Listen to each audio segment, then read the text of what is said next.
Hey guys, welcome back to the channel where this time we're going to be taking a look at another old classic LucasArts Star Wars video game, Knights of the Old Republic. And while this is one to talk about, Knights of the Old Republic, I remember being so frustrated when this came out because I had a PS2 as my console.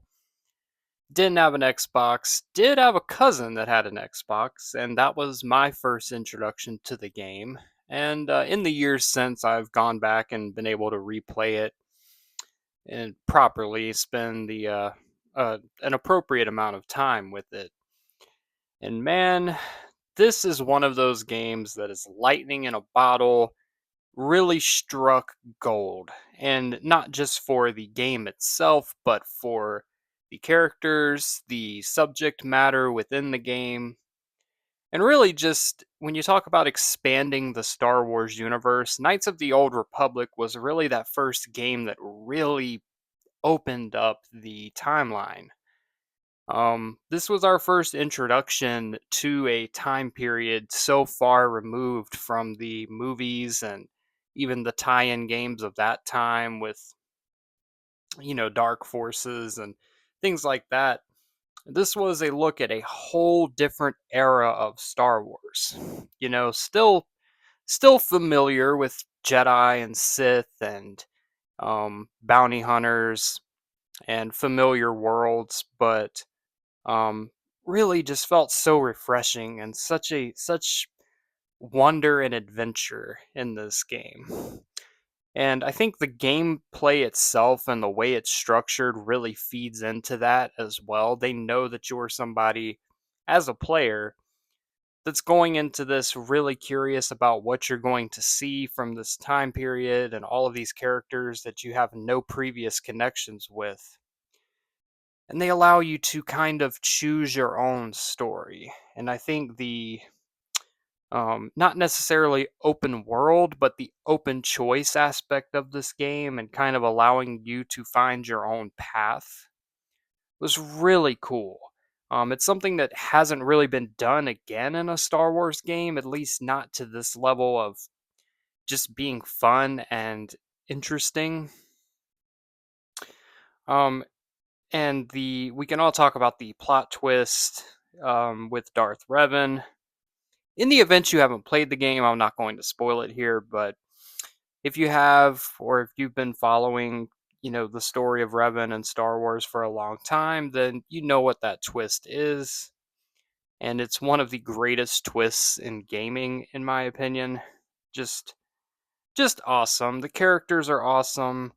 The designs, the different maps that you get to explore, and the story is really solid. Something that is carried over into Knights of the Old Republic 2.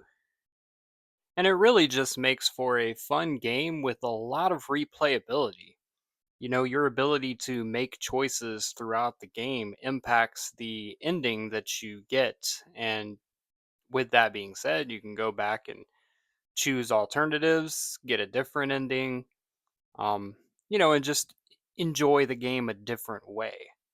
I'm really excited for the remake if it ever actually happens. That game has been in development hell for a couple of years now, and not sure if we'll ever actually get to see it, but I hope that if it does happen, they don't change a whole lot from the original.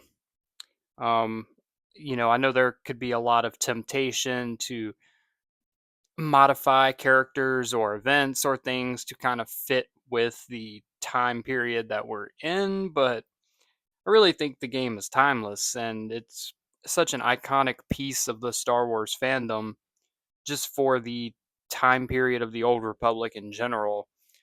I really hope they don't mess too much with it, unless they decide to bring it into canon, in which case they might have to modify a couple little things, but it's something that doesn't need to be altered.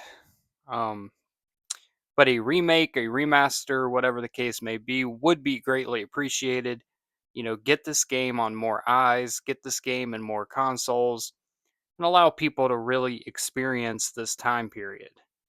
Um, the Old Republic is something that has been dramatically underused, really, in the last 20 years. Outside of these games and the MMO, the Old Republic, it's just not a whole lot of content here. Um, and that's a shame because it's really interesting time period with great characters, and you have the Sith at the height of their power nearly, and you have a different type of Jedi Order, and you have people that fall in between. And in Star Wars, you can never really get too much of seeing the powerful Sith and the powerful Jedi of old just going at it.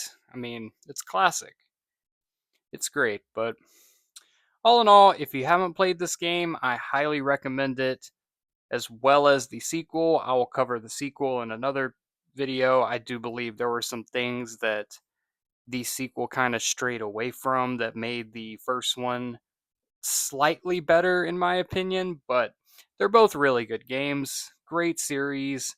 Shame we never got a third one, also. That's another story, but yeah. Knights of the Old Republic, for what it's worth, a great Star Wars game and a great dive into a whole different era of Star Wars. That's going to be all I got for this video. I appreciate you watching. If you liked the video, please leave a comment, subscribe to the channel for more content, and as always, may the Force be with you. Now let's blow up that like button and go home.